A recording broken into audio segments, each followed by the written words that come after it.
अब vapour pressure क्या होता है, मान लीजिए आपके पास एक वेसल है, नहीं, और उस वेसल में एक लिक्विड है, और वो लिक्विड जो है वो एटमॉस्फेयर के कांटेक्ट में, कोई लिड नहीं लगा हुआ है, तो ये लिक्विड जो होगा धीरे धीरे क्या होगा कि इसके मॉलिक्यूल्स सराउंडिंग से क्या एब्जॉर्ब करेंगे, काइनेटिक एनर्जी एब्जॉर्ब करेंगे। The molecules of liquid will undergo collision, molecules of liquid में क्या होता जाएगा, कोलिजन होता जाएगा। कैसे होगा कि देखो ये वाला मॉलिक्यूल इस वाले मॉलिक्यूल से टकराएगा और अपनी एनर्जी इसमें ट्रांसफर कर देगा। ये बिल्कुल ऐसा है कि एक बॉल है और एक सामने एक और बॉल है, ये बॉल यहाँ से लुढ़क करके इसके पास गई, इसने से इससे टकराया और टकरा करके कोलिजन कर करके इस बॉल ने भी क्या करना शुरू कर दिया, मूव करना शुरू कर दिया। तो दिस इज व्हाट कि यहाँ से ये गई, यहाँ से ये गई, ये जा करके इससे टकराई, इस वाली बॉल ने अपनी इस वाले मॉलिक्यूल को अपनी काइनेटिक एनर्जी दी, इस वाले मॉलिक्यूल ने अपनी काइनेटिक एनर्जी इसे दी, और ऐसे करते करते एक टाइम ऐसा आया कि जो सरफेस के मॉलिक्यूल्स थे उनमें इतनी ज़्यादा काइनेटिक एनर्जी आ गई कि they were able to break away the forces of attraction. मैं आपको इवेपोरेशन का तरीका बता रहा हूँ कि हाउ डज इवेपोरेशन अकर्स।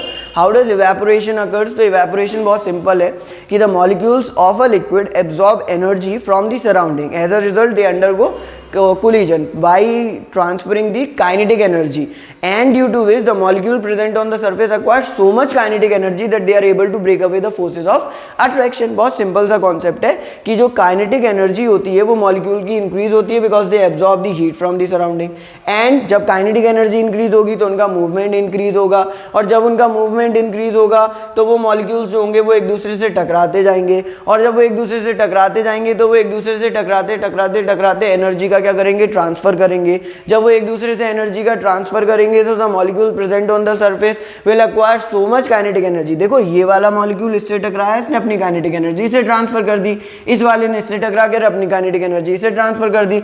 सो जो मॉलिक्यूल सरफेस पर प्रेजेंट होंगे, उनके पास तो इतनी ज्यादा काइनेटिक एनर्जी आ जाएगी कि वो अपने बीच की फोर्स ऑफ अट्रैक्शन को ब्रेक करके, जो मॉलिक्यूल्स के बीच में फोर्स ऑफ अट्रैक्शन लग रही थी, जो लिक्विड के मॉलिक्यूल्स के बीच में फोर्स ऑफ अट्रैक्शन लग रही थी, उस फोर्स ऑफ अट्रैक्शन को ब्रेक करके किस स्टेट में कन्वर्ट हो जाएंगे, गैसियस स्टेट में कन्वर्ट हो जाएंगे। They will get converted into what state? They will get converted into the gaseous state। वो कन्वर्ट होकर के किस में कन्वर्ट हो जाएंगे, गैसियस स्टेट में कन्वर्ट हो जाएंगे, और जब वो गैसियस स्टेट में कन्वर्ट हो जाएंगे तो उनका इवेपोरेशन हो जाएगा। लिक्विड किस में कन्वर्ट हो गया, वेपर्स में कन्वर्ट हो गया। बट यहाँ हम इवेपोरेशन नहीं समझ रहे हैं, हम पढ़ रहे हैं यहाँ पर अबाउट द वेपर प्रेशर। अब मैं आपको ये प्रोसेस दोबारा से रिपीट करके बताता हूँ, एक बार जरूर ध्यान से सुन लो। मैंने क्या बोला, मैंने बोला कि the molecules of liquid will absorb energy from the surrounding, as a result their kinetic energy increases। when kinetic energy increases they undergo collisions, उनके अंदर collisions होते हैं, and they transfer kinetic energy among themselves। वो अपने अंदर में ही kinetic energy का transfer करते हैं, due to which the molecule present on the surface will acquire so much kinetic energy कि they are able to break away the forces of attraction। कौन सी forces, जो forces उन्हें hold करके रखी हुई थी वो उन्हें तोड़ देते हैं, and they get converted into the vapor state। वो किस स्टेट में कन्वर्ट हो जाते हैं, वेपर स्टेट में कन्वर्ट हो जाते हैं। This is as simple as that. बहुत सिंपल सा कॉन्सेप्ट है कि ये लिक्विड जो है वो किस स्टेट में कन्वर्ट हो गए, गैसियस स्टेट में कन्वर्ट हो गए, और गैसियस स्टेट में कन्वर्ट होकर के क्या हो गए, ये सीधे सीधे वेपराइज हो गए।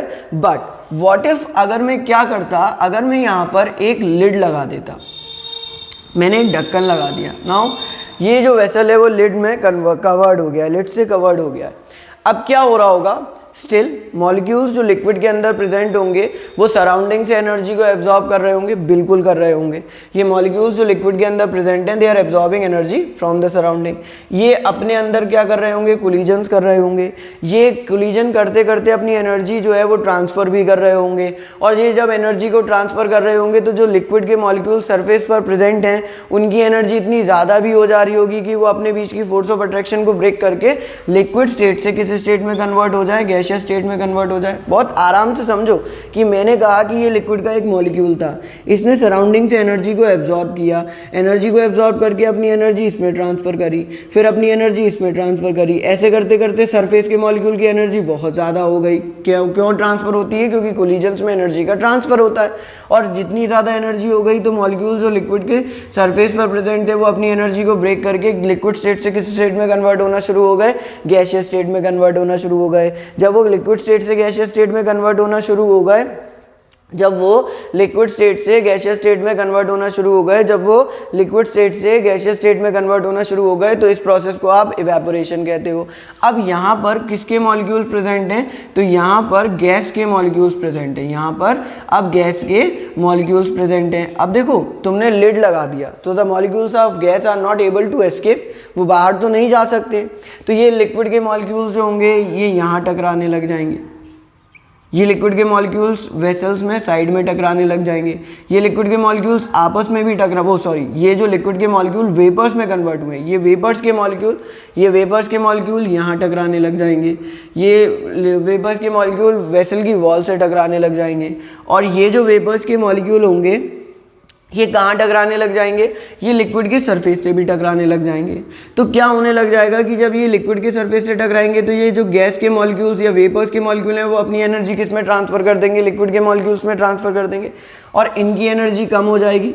इन्होंने यहाँ टकराया, इन्होंने यहाँ टकराया, इन्होंने यहाँ टकराया, और इन्होंने लिक्विड के सरफेस पर टकराया। देखो, जब ये यहाँ भी टकरा रहे हैं तब भी ये अपनी एनर्जी लूज़ कर रहे हैं, अपनी एनर्जी वेसल की वॉल के जो एटम्स हैं या जो भी मॉलिक्यूल्स हैं उसमें लूज़ कर रहे हैं, जिसकी वजह से आप अगर देखो कभी भी एक बर्तन हो जिसमें पानी भरा हो और उसके ऊपर लिड रखा हो, तो उसकी जो जिस बर्तन पर जो लिड रखा होता है उस पर हमेशा पानी आ जाता है। क्यों आ जाता है? बिकॉज क्या हुआ था? लिक्विड के मॉलिक्यूल्स में इवेपोरेशन हुआ था। इमेजिन करो, उस बर्तन के अंदर लिक्विड के मॉलिक्यूल्स में इवेपोरेशन हुआ था, वो जो वेपर्स बने थे उन्होंने कंटेनर की वॉल से स्ट्राइक किया था, कोलिजन किया था, अपनी एनर्जी उसमें ट्रांसफ़र करी थी। जब उनकी एनर्जी कम हो जाएगी, तो वो गैसियस स्टेट में नहीं रह पाएंगे और वो दोबारा से कंडेंस होकर के किस स्टेट में कन्वर्ट हो जाएंगे? लिक्विड स्टेट में कन्वर्ट हो जाएंगे।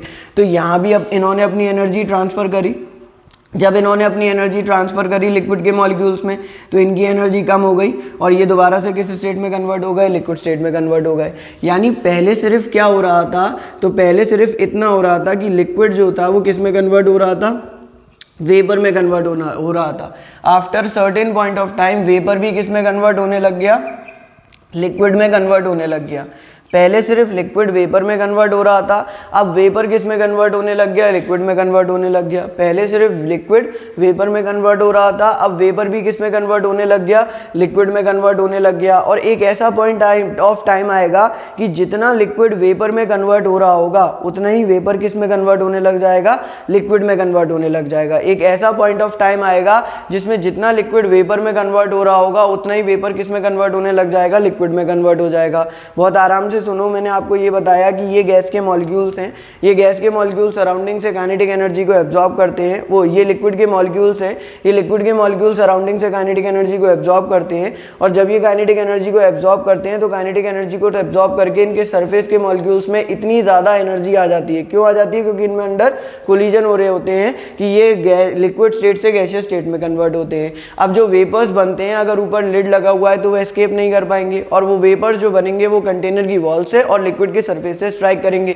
जब वो स्ट्राइक करते हैं तो वो अपनी काइनेटिक एनर्जी लूज कर देते हैं। जब वो अपनी काइनेटिक एनर्जी लूज कर देते हैं तो वो दोबारा से किस स्टेट में कन्वर्ट हो जाते हैं? लिक्विड स्टेट में कन्वर्ट हो जाते हैं, और लिक्विड वेपर में कन्वर्ट होने लगता है और वेपर लिक्विड में कन्वर्ट होने लगता है। और एक पॉइंट ऑफ टाइम के बाद the rate of conversion of liquid becomes equal to the rate of conversion of the rate of conversion of liquid becomes equal to the rate of conversion of vapors and vice versa. So there is an equilibrium established between both the processes. दोनों processes के बीच में क्या establish हो जाता है? एक equilibrium establish हो जाता है।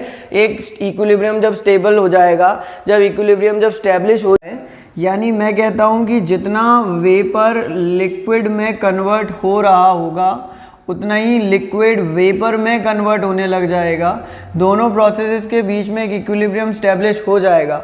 उस समय जो वेपर लिक्विड के सरफेस पर प्रेशर लगाते हैं उस प्रेशर को क्या कहा जाता है? That pressure is known as the vapour pressure. The pressure exerted by vapours on the surface of liquid. देखो ध्यान से समझो, हमारे वेसल में, क्लोज लिड वाले वेसल में जो लिक्विड के सरफेस के ऊपर जो भी वेपर्स बने थे, मैंने आपको बताया कि वो वेपर्स कंटेनर की वॉल से टकराए, लिक्विड के सरफेस से टकराए, उन्होंने अपनी काइनेटिक एनर्जी लूज़ करी और काइनेटिक एनर्जी लूज़ करके वो लिक्विड में कन्वर्ट होने लग गए।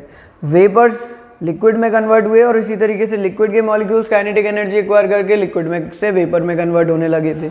और एक पॉइंट ऑफ टाइम के बाद दोनों के बीच में एक इक्विलिब्रियम आ गया था। और इक्विलिब्रियम के टाइम पर जो प्रेशर वेपर्स के द्वारा लिक्विड के सरफेस पर लगाया जाता है उस प्रेशर को क्या कहा जाता है, वेपर प्रेशर कहा जाता है। मतलब मैं वेपर प्रेशर कहूँ तो मैं कहूँगा कि the pressure exerted by vapors on the surface of liquid when liquid and vapor are in state of equilibrium is called vapor pressure. The pressure exerted by vapors on the surface of liquid when liquid and vapors are in the state of equilibrium is known as vapor pressure। उसी को क्या कहा जाता है, vapour pressure कहा जाता है। बहुत ध्यान से समझिएगा कि वेपर प्रेशर क्या हुआ कि जो भी प्रेशर वेपर्स के द्वारा लिक्विड के सरफेस पर लगाया जाएगा, जब लिक्विड और वेपर इक्विलिब्रियम की कंडीशन में होंगे तो उसे आप क्या कहेंगे, बात करेंगे फैक्टर्स अफेक्टिंग वेपर प्रेशर की, यानी उन सारे फैक्टर्स की जो वेपर प्रेशर को क्या करती हैं, किसी ना किसी तरीके से अफेक्ट करती हैं। तो मेरा जो अब टॉपिक है वो है फैक्टर्स अफेक्टिंग वेपर प्रेशर। कौन से फैक्टर्स हैं जो वेपर प्रेशर को किसी ना किसी तरीके से अफेक्ट करते हैं। तो मैं जो आपको पहला फैक्टर बताना चाहूँगा वो बताना चाहूँगा about the nature of liquid, कि जो नेचर ऑफ लिक्विड है यानी किस लिक्विड के वेपर प्रेशर को आप कैलकुलेट करना चाह रहे हैं उस पर भी वेपर प्रेशर की वैल्यू बहुत ज़्यादा डिपेंड करती है। अब आप मुझे बताइए कि अगर किसी लिक्विड के मॉलिक्यूल्स के बीच में फोर्स ऑफ अट्रैक्शन ज़्यादा होगी तो उसका वेपराइज होना बहुत आसान प्रोसेस होगा या डिफिकल्ट प्रोसेस होगा। ऑब्वियसली उसका वेपराइज होना एक डिफिकल्ट प्रोसेस होगा। मान लीजिए मैंने आपसे कहा कि आपके पास एक बॉटल में हनी है और आप उसके वेपर्स बना करके दिखाइए। आप कहोगे कि इसके वेपर्स बनाना एक बहुत डिफिकल्ट टास्क होगा। और क्यों उसके वेपर्स बनाना एक डिफिकल्ट टास्क होगा, तो उसके वेपर्स बनाना एक डिफिकल्ट टास्क इसलिए होगा क्योंकि उसके मॉलिक्यूल्स में एक बहुत स्ट्रॉन्ग फोर्स ऑफ अट्रैक्शन है। अब वहीं पर मैं आपसे पेट्रोल दे दूं आपके हाथ में बॉटल भर के और आपसे कहूं कि इसके वेपर्स बनाइए, तो आप कहोगे कि इसके वेपर्स बनाना is a very easy task, क्योंकि ये एक वोलेटाइल लिक्विड है जो ईजिली क्या हो जाता है, वेपराइज हो जाता है। अब वो वेपराइज ईजिली क्यों हुआ, क्योंकि पेट्रोल के मॉलिक्यूल्स के बीच में जो फोर्स ऑफ अट्रैक्शन थी वो बहुत वीक थी।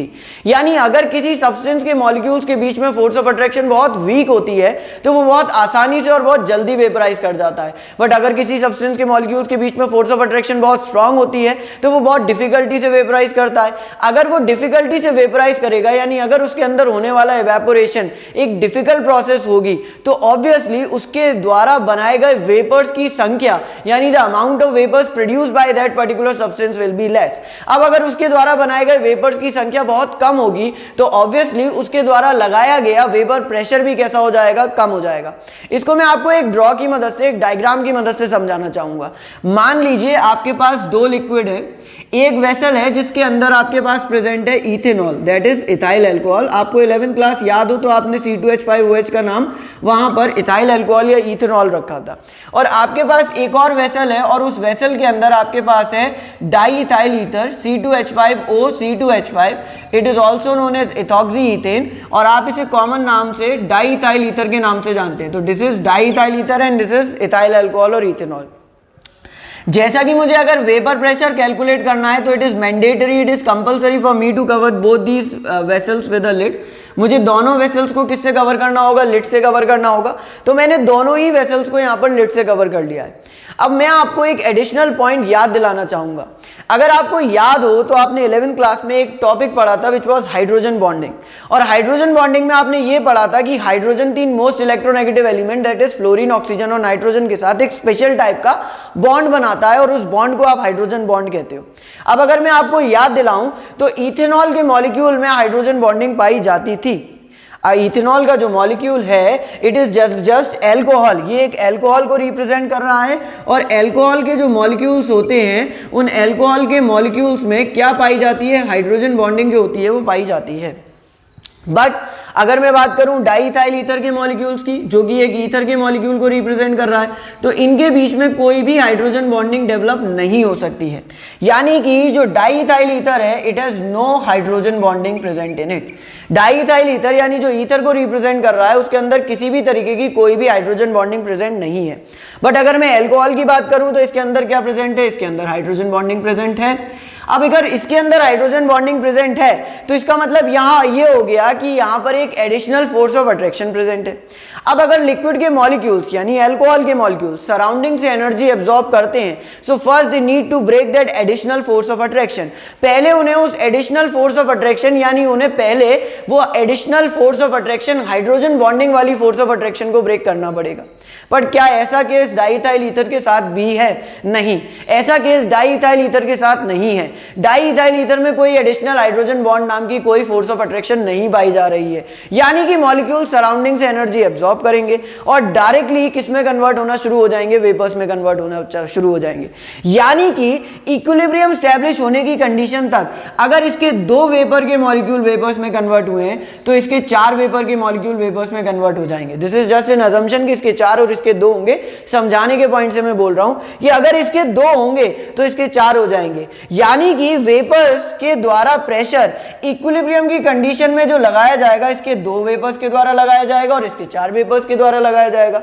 अब अगर इसके 4 वेपर्स के द्वारा वेपर प्रेशर लगाया जा रहा है तो obviously the vapour pressure exerted by diethyl ether will be much more then the vapour pressure exerted by the molecules of ethanol और ethyl alcohol, vapours of ethanol और इथाइल अल्कोहल।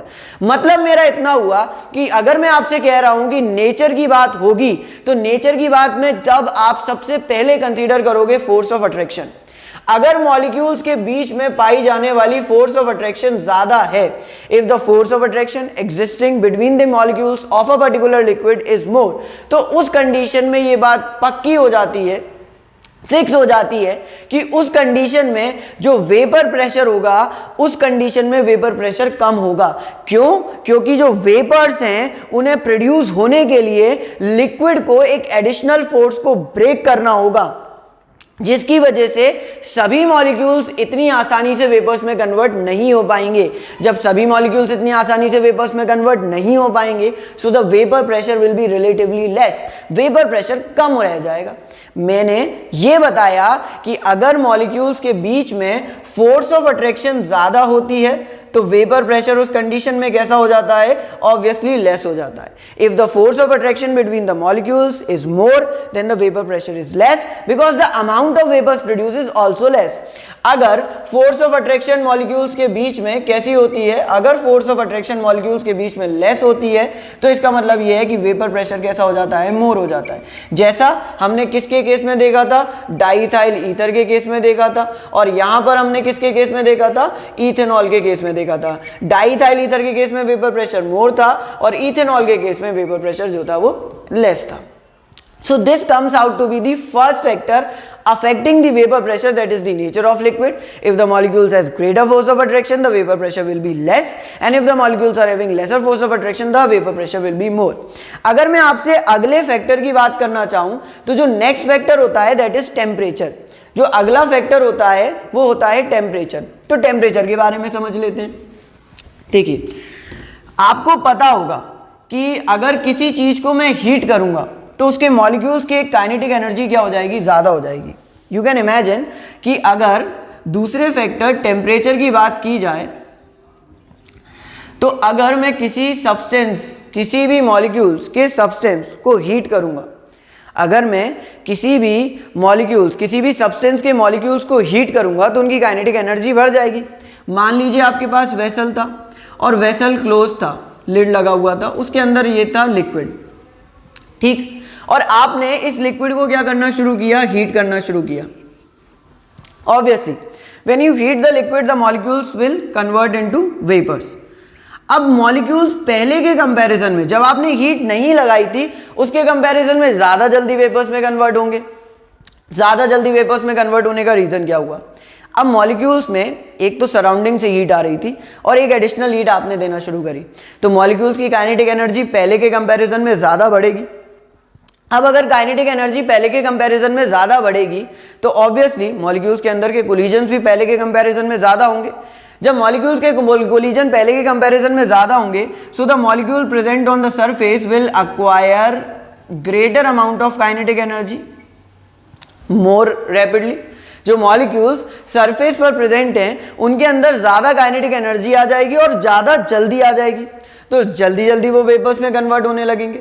यानी equilibrium establish होने से पहले बहुत सारे liquid के molecules किस में कन्वर्ट हो चुके होंगे, वेपर्स में कन्वर्ट हो चुके होंगे। जब बहुत सारे मॉलिक्यूल लिक्विड के वेपर्स में कन्वर्ट हो चुके होंगे तो वेपर्स का अमाउंट ज्यादा होगा, और अगर वेपर्स का अमाउंट ज्यादा होगा तो वेपर प्रेशर भी ज्यादा होगा। बहुत आराम से समझिए कि अगर मैं टेम्परेचर को इंक्रीज करता हूं, if I increase the temperature, यदि मैं टेम्परेचर को इंक्रीज करता हूं तो मॉलिक्यूल्स की काइनेटिक एनर्जी भी क्या हो जाती है, इंक्रीज हो जाती है।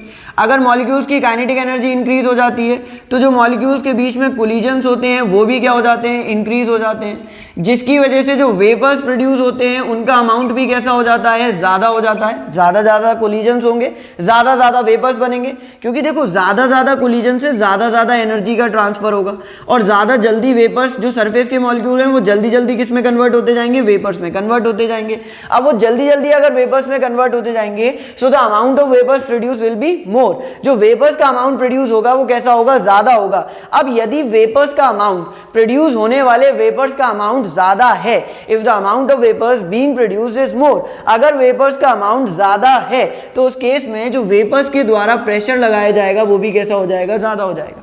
यानी अगर मैं टेम्परेचर और वेपर प्रेशर का रिलेशन निकालूं तो इट इज डायरेक्टली प्रोपोर्शनल। अगर आप टेम्परेचर बढ़ाओगे मॉलिक्यूल्स की काइनेटिक एनर्जी बढ़ेगी, मॉलिक्यूल्स की काइनेटिक एनर्जी बढ़ेगी तो उस केस में वेपर प्रेशर भी क्या होगा, बढ़ेगा। क्यों बढ़ेगा, क्योंकि वेपर्स ज्यादा प्रोड्यूस होंगे और ज्यादा जल्दी प्रोड्यूस होंगे, दोनों फैक्टर हैं। Vapours will be produce in more amount and vapours will be produce more rapidly, इसीलिए वेपर प्रेशर जो होगा वो ज्यादा होगा।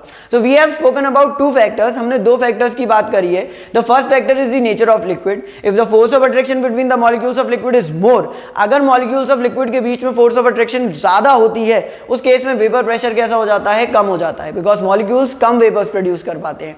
अगर फोर्स ऑफ अट्रैक्शन कम होती है तो वेपर प्रेशर ज्यादा हो जाता है, क्योंकि मॉलिक्यूल्स ज्यादा वेपर्स प्रोड्यूस कर पाते हैं। अगर मैं बात करूं नेक्स्ट फैक्टर की, दैट इज टेम्परेचर। अगर आपका टेम्परेचर ज्यादा है तो मॉलिक्यूल्स की काइनेटिक एनर्जी ज्यादा होगी, अगर मॉलिक्यूल्स की काइनेटिक एनर्जी ज्यादा होगी तो उनके द्वारा लगाए जाने वाला वेपर प्रेशर भी कैसा हो जाएगा, ज्यादा हो जाएगा। अगले फैक्टर की हम बात करते हैं, नेक्स्ट फैक्टर। मेन मेरे हिसाब से दो फैक्टर्स हैं, बट उससे पहले कि मैं अगले फैक्टर की बात करूं एक ग्राफ बता देता हूं मैं आपको। देखिए, मैं अगर ग्राफ बनाना चाहूं टेम्परेचर के बीच में और वेपर प्रेशर के बीच में, वेपर प्रेशर वर्सेस टेम्परेचर के बीच में, for certain liquids like di ethyl ether ROR C2H5 OC2H5 ether है। एक और मैं मॉलिक्यूल ले लेता हूँ एसीटोन, फॉर्मूला अगर आपको याद हो तो बहुत अच्छी बात है, नहीं तो CH3COCH3 प्रोपेन 2 ऑन थिनर के रूप में यूज़ किया जाता है। अगर मैं और एक मॉलिक्यूल कंसीडर कर लूँ तो मैं एल्कोहल कंसीडर कर लेता हूँ विच इज C2H5OH इथेनॉल, और एक और मॉलिक्यूल कंसीडर कर लेता हूँ H2। अब मैं आपको ये बताना चाहूँगा कि जो डाईइथाइल ईथर है उसके मॉलिक्यूल्स के बीच में सबसे कम फोर्स ऑफ अट्रैक्शन होती है। So on the basis of nature of force of attraction सबसे ज्यादा वेपर प्रेशर कौन एक्सर्ट करेगा, डाईइथाइल ईथर, सबसे कम फोर्स ऑफ अट्रैक्शन होती है। उसके बाद फोर्स ऑफ अट्रैक्शन एसीटोन में होती है, तो डाईइथाइल ईथर के कंपैरिजन में कम वेपर प्रेशर एक्सर्ट करेगा, बट इसकी force of attraction is more then the force of attraction exerted by ethanol, तो ethanol will be on the third number. And water has the greatest force of attraction, hydrogen bonding सबसे ज्यादा इसमें पाई जाती है, तो क्योंकि इसमें सबसे ज्यादा हाइड्रोजन बॉन्डिंग पाई जाती है इसलिए इसमें सबसे ज्यादा फोर्स ऑफ अट्रैक्शन होने की वजह से सबसे कम वेपर प्रेशर होगा।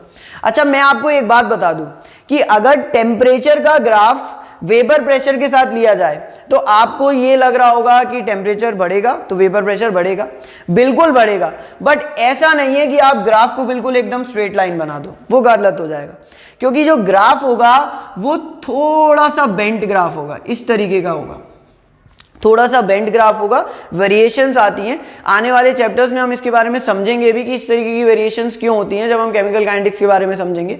बट मैं अभी आपको ये बताना चाहूंगा कि वेपर प्रेशर और टेम्परेचर का ग्राफ बिल्कुल स्ट्रेट लाइन ना होकर के थोड़ा सा बेंट ग्राफ होता है। अब इसमें मैं अगर आपके लिए बोलूँ कि डाईइथाइल ईथर, तो ऑब्वियसली डाईइथाइल ईथर का वेपर प्रेशर सबसे ज्यादा होगा, तो डाईइथाइल ईथर सबसे टॉप पर लाई करेगा। उसके बाद आएगा आपका एसीटोन, ये एसीटोन लाई करेगा, फिर आपका आएगा ethyl alcohol that is C2H5OH, और उसके बाद सबसे नीचे आएगा water because it has the least force of, because it has the maximum force of attraction and least value of vapor pressure. But the important thing to note down is that कि जैसे जैसे temperature बढ़ता जा रहा है vapour pressure की value सबके लिए बढ़ती जा रही है. मैंने आपको कहा कि मैं आपसे इन 4 लिक्विड के लिए ग्राफ बनवा रहा हूं. अगर मैं nature of force of attraction की बात करूं तो nature of force of attraction के बेसिस पर डाइइथाइल ईथर में सबसे कम फोर्स ऑफ अट्रैक्शन होती है, बट वेपर प्रेशर जो होता है वो कैसा होता है, मैक्सिमम होता है. और वाटर में सबसे ज्यादा फोर्स ऑफ अट्रैक्शन होती है, इसलिए इसका वेपर प्रेशर कैसा होता है, मिनिमम होता है.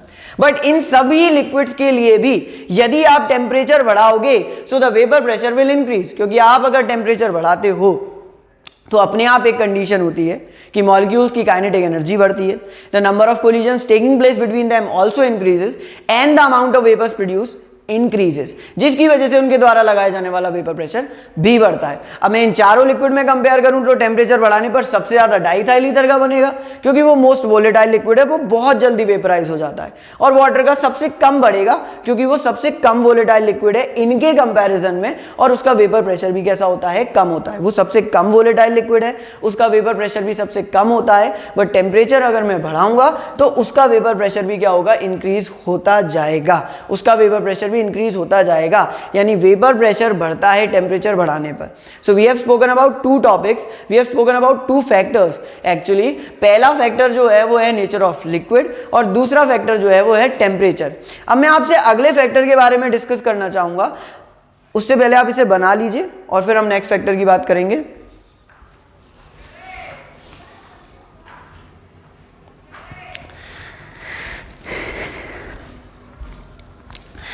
देखिए नेक्स्ट फैक्टर जो है वो है बॉइलिंग पॉइंट. बहुत सिंपल फैक्टर है, you can correlated with the force of attraction, but मैं एक अलग पॉइंट बना करके इसको बता दे रहा हूं आपको. Next factor is boiling point. Boiling point एक फैक्टर कैसे बनता है? बॉइलिंग पॉइंट एक फैक्टर ऐसे बनता है कि अगर किसी लिक्विड का बॉइलिंग पॉइंट कम है तो उसका वेपर प्रेशर क्या हो जाएगा, ज्यादा हो जाएगा. से फॉर एग्जांपल आप ऐसे भी बता सकते हो कि आपके पास C2H5OH है, इथाइल अल्कोहल, इसका बॉइलिंग पॉइंट है 78 डिग्री सेल्सियस, और आपके पास H2O है, इसका बॉइलिंग पॉइंट है 100 डिग्री सेल्सियस. अब इसका बॉइलिंग पॉइंट कम है. अब अगर इसका बॉइलिंग पॉइंट कम है तो यानी इसके मॉलिक्यूल जल्दी जल्दी किस में कन्वर्ट होंगे, वेपर्स में कन्वर्ट होंगे. जल्दी जल्दी इसके मॉलिक्यूल वेपराइज होंगे, और अगर इसके मॉलिक्यूल जल्दी जल्दी वेपराइज होते हैं यानी इसके मॉलिक्यूल में वेपर्स बनते जो हैं वो जल्दी जल्दी बनते हैं और ज़्यादा ज़्यादा बनते हैं, जल्दी जल्दी बनेंगे और ज़्यादा ज़्यादा बनेंगे, तो इसके द्वारा लगाया जाने वाला वेपर प्रेशर कैसा हो जाएगा, मोर हो जाएगा. यानी अगर बॉइलिंग पॉइंट कम है, if the boiling point is less, तो वेपर प्रेशर कैसा हो जाएगा, ज़्यादा हो जाएगा. अगर बॉइलिंग पॉइंट ज़्यादा है, if the boiling point is more, अगर बॉइलिंग पॉइंट ज्यादा है, if the boiling point is more, BP is more, then the vapour pressure will be less. और यही तो हमने nature of force of attraction में बात करी थी. एक्चुअली ये nature of force of attraction की ही बात है कि अगर फोर्स ऑफ अट्रैक्शन ज्यादा होगी तो obviously the boiling point will be more, boiling point ज्यादा होगा और वेपर प्रेशर कम हो जाएगा. तो अगर किसी लिक्विड का बॉइलिंग पॉइंट ज्यादा है तो उसका वेपर प्रेशर कैसा हो जाएगा, कम हो जाएगा. और अगर किसी लिक्विड का बॉइलिंग पॉइंट कम है तो उसका वेपर प्रेशर कैसा हो जाएगा, ज्यादा हो जाएगा. बॉइलिंग पॉइंट कम है तो वेपर प्रेशर ज्यादा हो जाएगा, और बॉइलिंग पॉइंट ज्यादा है तो वेपर प्रेशर कम हो जाएगा. इसके बाद हम बात करते हैं अगले फैक्टर की. एक और फैक्टर मैं आपको बताना चाहूंगा. जो अगला फैक्टर है वो है purity of liquids. Purity of liquids, purity of liquids. इससे रिलेटेड अभी हम एक लॉ की भी बात करेंगे which is the Raoult's law. Fourth factor is the purity of liquid. Purity of liquids कैसा एक फैक्टर है? मान लीजिए आपके पास एक लिक्विड था ए, से फॉर एग्जांपल आपके पास हनी था एक वेसल में, और हनी था एक वेसल में, और दूसरे वेसल में आपके पास वाटर था. मान लीजिए ए में आपके पास वाटर था और बी में आपके पास हनी था. ठीक है. अब आपने क्या किया, आपने इसके ऊपर लिड लगा दिया है. ठीक है, और लिड तो आपने इसके ऊपर भी लगा रखा है. ठीक है. अब क्या हुआ कि ये जो वाटर था, इस वाटर के द्वारा जो वेपर्स बनाए गए उनके द्वारा जो प्रेशर था उसे मैंने पीए कहा. Now what is PA? PA is the pressure of A, vapour pressure of A, जो ए के द्वारा वेपर प्रेशर लगाया जा रहा है that is the P A. अच्छा मान लीजिए हनी वैसे तो वेपोरेट करेगा but very less, negligible, but still मान लीजिए इसके द्वारा जो वेपर प्रेशर होता है वो मैंने मान लिया पी बी, ये बी है, वेपर्स बने और इसके द्वारा प्रेशर इज पी बी। अच्छा ये देखिए मैंने इसके लिड को यहाँ से हटाया, थोड़ा सा लिड मैंने हटाया और इस लिक्विड को, इस हनी को ले करके इसके लिड को हटा करके थोड़ा सा यहाँ डाल दिया। अब ध्यान से देखिए यहाँ पर पहले ए के मॉलिक्यूल्स थे, ए के मॉलिक्यूल्स थे सारे में, ए के मॉलिक्यूल्स थे। मैं इसे थोड़ा सा साफ करके बना देता हूँ। आपके पास एक वेसल था बड़ा सा और उस वेसल में सरफेस पर ए के मॉलिक्यूल्स प्रेजेंट थे, ठीक है। आपने उसके अंदर हनी ऐड किया which is represented by B, और अब क्या हुआ कि हनी सरफेस पर आकर के ऑक्यूपाई करेगा, थोड़ा सा अंदर भी चला जाएगा बट स्टिल। अब क्या हुआ कि पहले सरफेस पर सिर्फ ए के मॉलिक्यूल्स थे, अब क्या हुआ कि उस सरफेस पर ए के मॉलिक्यूल्स के साथ कुछ बी के भी मॉलिक्यूल्स आ गए, ए के मॉलिक्यूल्स के साथ कुछ बी के भी मॉलिक्यूल्स आ गए, ए के मॉलिक्यूल्स के साथ कुछ बी के भी मॉलिक्यूल्स आ गए। अब आप खुद सोचो, पहले उस वेसल में सिर्फ ए के मॉलिक्यूल्स प्रेजेंट थे, अब आपने उस वेसल में कुछ बी के मॉलिक्यूल्स को एंटर कराया है। वेपराइजेशन, इवेपोरेशन एक सरफेस फिनोमेना है, it takes place only through the surface. याद रखिएगा, वेपराइजेशन और evaporation is a surface phenomena. Vaporisation और इवेपोरेशन एक सरफेस फिनोमेना है।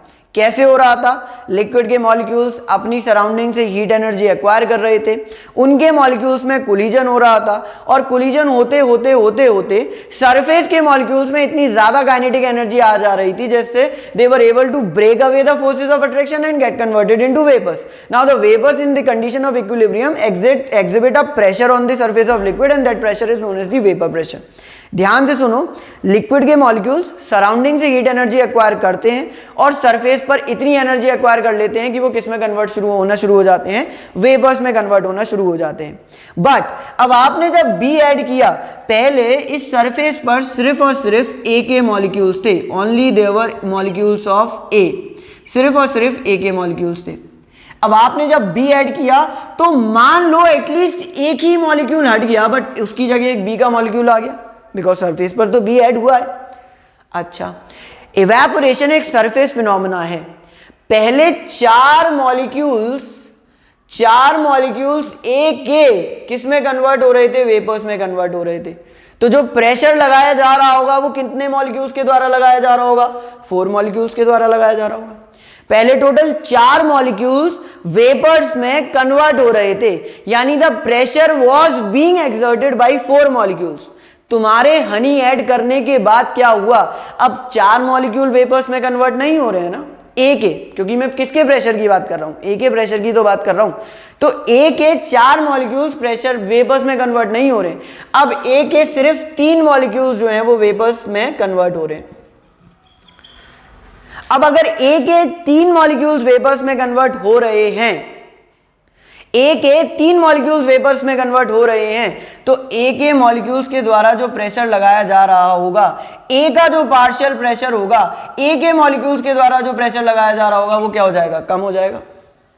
यानी अगर किसी लिक्विड में, किसी प्योर सॉल्वेंट में, किसी प्योर लिक्विड में किसी दूसरे लिक्विड को मिला दोगे तो जो पहले वाला लिक्विड है उसका वेपर प्रेशर कम हो जाएगा।